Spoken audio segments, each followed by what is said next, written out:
अस्सलाम वालेकुम students.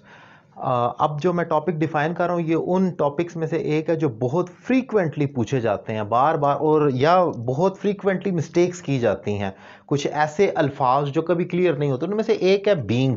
Being कहाँ पर इस्तेमाल होता है, इसका स्ट्रक्चर क्या है, आज इसी चीज़ को सीखेंगे जो मैं डिफ़ाइन करूँगा।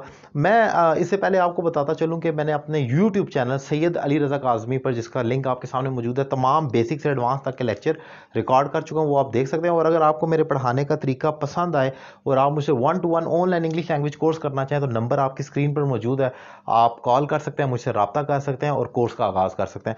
अब स्टार्ट करते हैं टॉपिक जो कि है बीइंग। बीइंग कहाँ पर इस्तेमाल होता है? असल में बीइंग इस्तेमाल होता है दो लंबे फिक्रों को छोटा करने के लिए, और ये एक फिक्रे को पूरा खा जाता है और उसकी जगह एक कंजंक्शन के तौर पर आ जाता है। जैसे कि बीइंग इक्वल है बिकॉज ऑफ के, जिसकी इसका उर्दू मीनिंग है की वजह से। बिकॉज हम कहते हैं की वजह से। अब जरा आप इस फिक्रे पर गौर करें, I couldn't come because I was busy, मैं नहीं आ सका क्योंकि मैं मसरूफ था। अब ये एक फिक्रा है और ये दूसरा फिक्रा है। ये दो हमारे पास क्लॉजेज है, एक इंडिपेंडेंट और एक डिपेंडेंट क्लॉज है, और कम्प्लेक्स सेंटेंस है ये।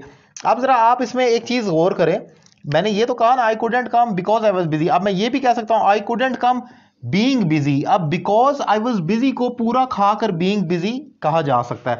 एक और एग्जाम्पल देखें, ही couldn't win because he was afraid, वो नहीं जीत सका क्योंकि वो खौफजदा था। अब मैं ही कुडेंट विन, ये तो उसी तरह हो गया। अब ये जो फिक्रा है because he was busy afraid, अब इसको मैं बीइंग अफ्रेड कह दूं तो गलत नहीं होगा, यानी कि खौफजदा होने की वजह से। बिकॉज ही वॉज अफ्रेड या बीइंग अफ्रेड दोनों ठीक होंगे। अच्छा, इसके बाद कुछ ऐसी हमारे पास कंजंक्शंस हैं जो हमें, जिनके साथ आपको मालूम होना चाहिए कि हमेशा आईएनजी फॉर्म ऑफ वर्ब आती है। जैसे इंस्टेड ऑफ है, डिस्पाइट है, इंस्पाइट ऑफ है, इसी तरह चंद एक और है। अब वहां पर हमेशा आईएनजी आता है। जैसे डिस्पाइट है, इसका मतलब है बावजूद। जैसे मैं कहता हूं मेहनत करने के बावजूद वो कामयाबी हासिल नहीं कर सका, तो despite working hard he couldn't get success. Despite working hard यानी कि मेहनत करने के बावजूद।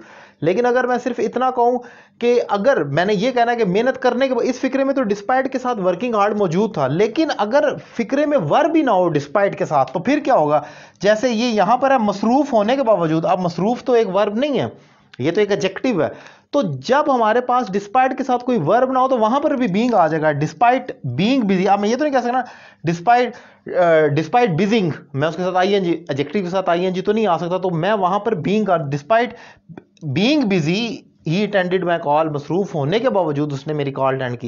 इसी तरीके से इंस्टेड ऑफ है, इंस्टेड ऑफ के साथ हमेशा आईएनजी फॉर्म ऑफ वर्ब आती है। जैसे instead of working hard he is wasting his time, मेहनत करने के बावजूद, तो इंस्टेड ऑफ के साथ वर्किंग कहना है, वर्क नहीं कहना। लेकिन अगर इंस्टेड ऑफ के साथ कोई वर्ब हो ही ना तो फिर क्या होगा? अगेन वहां पर भी बीइंग आ जाएगा। जैसे इंस्टेड ऑफ बीइंग हैप्पी, खुश होने के बावजूद ही सैड, सॉरी इसका मीनिंग है बजाय बजाय खुश होने के वो उदास है। तो आप देख सकते हैं इंस्टेड ऑफ बीइंग हैप्पी का मतलब है बजाय खुश होने के। क्योंकि यहां पर कोई वर्ब नहीं था इसलिए मैंने बीइंग का इजाफा किया। सो ये इंपॉर्टेंट स्ट्रक्चर है बीइंग का। होप करता हूं, उम्मीद है कि आपको ये समझ आया होगा, आपका कंसेप्ट क्लियर हुआ होगा। मैं शॉर्ट अगेन बता दूं कि बीइंग इक्वल है बिकॉज ऑफ के। अगर आप बिकॉज ऑफ नहीं लिखना चाह रहे तो बीइंग के साथ फिक्रा बना लें, और डिस्पाइट या इंस्टेड ऑफ के साथ अगर वर्ब नहीं है तो वहां पर आप बीइंग का इजाफा कर देते हैं। अगर आप मुझसे ऑनलाइन क्लास लेना चाहें, नंबर आपकी स्क्रीन पर मौजूद है, और रावलपिंडी इस्लामाबाद के स्टूडेंट पिंडी में मेरी अकेडमी भी ज्वाइन कर सकते हैं। Thank you very much.